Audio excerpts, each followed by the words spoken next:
Welcome to DMM Downloads.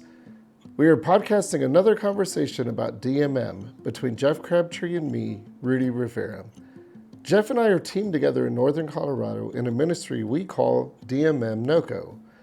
DMM NOCO is unleashing disciple-making movements in Northern Colorado, and we thought it a good idea to start a podcast as a way to bring awareness and resourcing to ordinary people who are passionate about making multiplying disciple makers in our natural networks.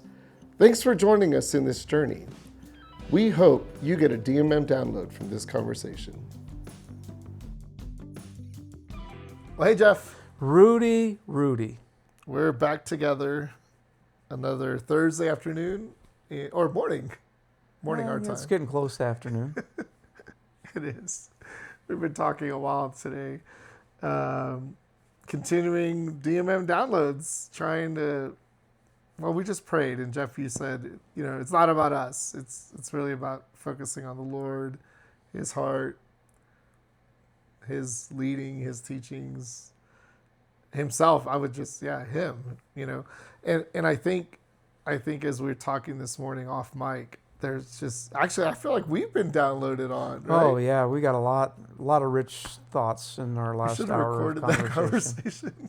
Wish we could unpack it all to our listeners, but we'll try to bring it into some kind of tangible way they can gain something today. Yeah, amen. And that kind of makes me think, if you're in Northern Colorado, get in touch, because maybe we could unpack more, right? We've done that before. We sit around at Panera for like a year. We did that. We've had these get-togethers where they're more like event driven, but it's a chance to be in the same room and share and talk about what we're learning and things like that. So kind of with that mindset in mind, the learning mindset, we wanted to kind of continue I'd call it like a mini series on pushbacks on disciple making movements.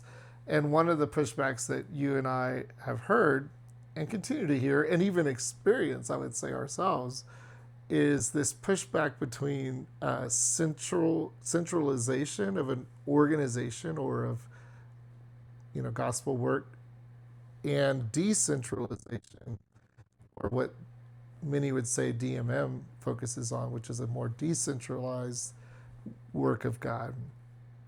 And you and I have just been talking about how we're actually experiencing that ourselves. And so we wanted to just kind of talk a little bit more, kind of share our thoughts, nothing fully formed, learning, and share what are some of our thoughts on the pushback that we hear. So Jeff, take that away.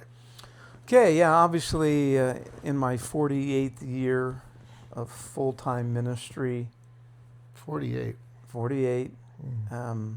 With most all of that in a centralized local church system. I don't say that's bad. I don't say it's right or wrong. It is what it is. So I guess I want our listeners to know that I'm just not out in left field trying to advocate some sense of move towards decentralization without understanding my whole life has been in the centralized system of local church in Western culture. Yep. And we talked a little off microphone. So is there any merit to the concern of decentralization? I would say yes and no. It's a both and.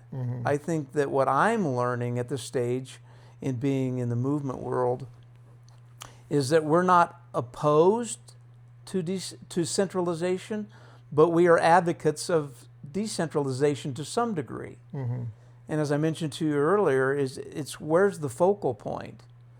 The focal point usually in the local church centralized system is building, developing, growing the local church, which then obviously there's an advocation for centralization. But those of us in the movement world, our focal point is extending God's kingdom, making and multiplying ordinary disciples to make and multiply in their local area, their social network, their area of lostness. And so I think it's that is that there's some merit to those who are saying, well, DMM is about decentralization and we're opposed to that. We're saying, but if we're going to truly step into lostness and create a kingdom mentality in those settings, it's probably best that we don't always say you got to go back to the centralized system. Even though I'm still a part of the centralized system. I'm an associate pastor as of a year and a half ago with a local church. So I'm still tied to the centralization, but they're giving me the freedom to make and multiply disciples outside of the centralized system. So it is both centralized and a little bit decentralized. Does that make sense? It does, yeah. And so what are your thoughts in that? Well, yeah, I think decentralization makes sense in light of the Great Commission. And you mentioned that, so I want you to unpack that some more if you're willing to. You mentioned Matthew 28, Great Commission. You mentioned Acts 1:8 as maybe two scriptural references that seem to suggest decentralization. So do you want to kind of talk a little bit about that? And I can kind of Well, share some again, thoughts. in this whole process of unlearning to relearn, which is kind of scary, and some people, I wouldn't want to be doing it if God hadn't called me. I would have liked to just end my career, that I had learned everything I'd learned and just kind of went to glory with that. Yeah. God's not allowing that for whatever reason. But looking at, again, the Great Commission, go, and as you're going, make disciples of all nations. That's the Greek panta ta ethne, all ethnicities. To go doing that sounds more decentralized. Again, if you're gonna hold me to exegetical and your view of that, we could have discussion. But that seems like almost a decentralized mentality that Jesus was raising up his 12 disciples to go, not to come. And if you will, the centralization was Jesus himself, not the organization. And then Acts 1:8, when the Spirit comes on you, you shall be my witnesses, my martyrs, in Jerusalem, Judea, Samaria, uttermost parts of the world. That doesn't sound centralized to me. The centralization of that is the Holy Spirit, but it sounds like decentralized. So I was mentioning to you that, again, those of us who grew up in a Western culture, full-time ministry, building local churches, that's all been ingrained in us as centralization. But if we're going to see the gospel really go viral and move and multiplying disciples in natural networks and social networks, street level, there has to be some level of decentralization. So I would say to those of us who were centralized, can we catch a vision of a smaller step towards decentralization? And those that want to be decentralized in that, can we still see that we need maybe some tie to the centralized? Yeah. Wow. You just kind of sparked a thought, and it may take us down a rabbit trail you can say no to. But I heard this week that as North Americans, as Americans, specifically Americans, we are hyper individuals or hyper individualized. And what you just said made me picture a family in a home. Okay, I'm in your studio, your home right now. You come to my house sometimes, and we record these podcasts over there sometimes. We both live in a home in Timnath, but those homes are different. They're decorated differently. They're laid out differently. They feel differently. There's differences there. And for me to centralize that and say, well, every house in Timnath must be X, Y, and Z might be a stretch of leadership, if you will, right? Similar to the church, like in a church setting, we don't say every family must look X, Y, and Z, but we do say every family, to be a godly family, centers around Jesus, centers around the Spirit. Within under his authority, there's all sorts of expressions. Some families eat at big tables, some families eat at little tables, some families eat in front of TVs, whatever it is, right? That's what it made me think of, is decentralization of the work of God in individual families and homes leads to more expressions under his authority to, quote unquote, decentralize the gospel into not only family structures, but also natural networks, neighborhoods, businesses, schools, or wherever it may be. And if we were to centralize all of those expressions and say, well, Jeff's family must look exactly like Rudy's family, and on and on and on, then do we not lose some of the power of Acts 1:8?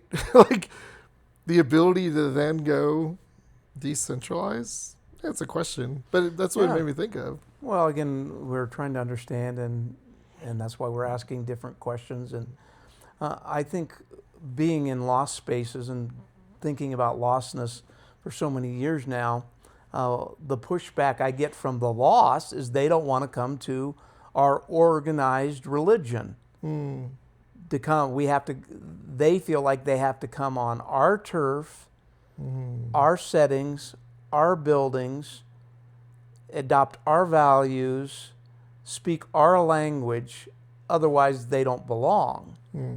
And so, if you will, some challenge there, pushback of when we only centralize, is the gospel able to spread outside of the centralized system? Because what we're doing is we're trying to embed the gospel in lost spaces, not inviting them to, if you will, be extracted from their social networks to come to our settings. Does that make sense? And so again, when the goal of the Great Commission is our target, then it seems like there has to be some willingness on the centralized local church to decentralize. Yeah. Otherwise, it's going to hamper our ability to really embed the gospel in lost spaces. Yep.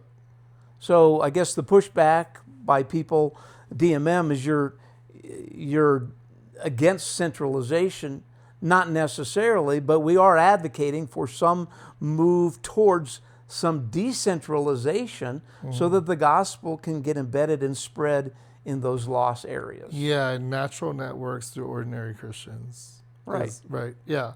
And I mean, as a local church pastor myself, like, you know, I get up on a Sunday, I've preached hundreds, if not thousands of sermons.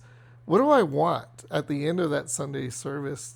What have I always wanted? Well, I've wanted the people of God to leave the gathering, follow Jesus throughout the week, and reach their neighbors. That's what I've always wanted. Then you come back the next week, and then we gather in His name, and we do all the church one another's for the sake of reaching the lost. I mean, that's how I've thought about it. Whether we can talk about whether it's effective or not, but I think that's been the heart. Like, I've never thought, you know, what you do is you leave here, but hey, in a couple hours, come right back so we can all be back together again. Does that make sense? It's like decentralized. Go and be with people. Take this heart message to the streets, and let's see what happens. And so I think, I don't know, I guess I'm just speaking up for if you're a church leader listening. I'm assuming your heart is similar. You want to see some decentralization for the sake of gospel movement. Yeah, and you and I know that a year and a half ago I merged church I was leading, and it started with another church. The senior leader now, I'm the associate, one of the associates. The senior leader here, we've talked a little bit. So if I'm out in lost spaces, people are coming to Christ and they want to gather in settings other than coming to the building and to the centralized thing, is that okay? And he says yes. Wow. Mm-hmm. So that's a big paradigm shift, because it's usually, hey, no, that's fine. We'll deploy you out into those spaces, and when somebody comes to Christ or they're interested, bring them back to the facility, bring them back to the organization. And so my agreement or understanding with him is that some of them will do that. I'm not opposed to that, but there will be some that will never come on our turf. Is it okay then we embed that gospel message in that community of ecclesia without going back? And so he is open to a decentralization thought as well as keeping the centralization going. Yeah, and And we think that needs to expand across North America. I agree, and I feel like I'm clapping here a little bit for that pastor. Absolutely. Because I think that is a paradigm shift. It is. For most of us. And you and I are local church pastors. I would say that's a shift from where I would have been years ago. I think where you would have been years ago. And I think we're not advocating the destruction of the centralized. We're saying let's move towards some decentralization. And so the pushbacks are there. I think they're fair. Yeah. Right? We feel That's them fine. ourselves, but we're maybe urging or learning that maybe some decentralization in the North American church is a good idea. As we kind of close out, anything else you'd want to add? And back again, clapping for that pastor. Yeah, exactly. Like that's, wow. I think just the final icing on the cake is, does it need to be either or can it be both and? Mm-hmm. And at this point, we maybe are advocating it can be both and, should be both and. That doesn't mean we've got it figured out how to do both and, but we're saying either or might not be the best. Holy God, sovereign God, creative God, wishes that no man perish, all will come to a knowledge of the truth. There's probably some sense of centralization and decentralization in the heart and the mind of God in extending his kingdom. So that would be, can we advocate, even though we're hearing the pushback, can we say it's probably not either or, it's both and? Yeah, well said, Jeff. Thanks for the download. Thanks, Jeff, for that engaging download. In DMM, we like to say that disciples are learners. I know I'm learning a lot from my conversations with you, Jeff. From all of us in DMM NOCO, we hope you got a DMM download from the conversation today. Don't forget to leave this podcast a review wherever you are listening online. If you found this conversation helpful, please head over to our site, dmmnoco.com, where you can find more content for your DMM journey, including a self-paced Habits of a Multiplying Disciple course. The course is designed to give you practical next steps to becoming a DMM practitioner and multiplying disciple maker. You can take that course for free at dmmnoco.com. We will be back next week with another engaging DMM download episode. Until then, may you hear from God through his Spirit and take simple steps of obedience in what you hear.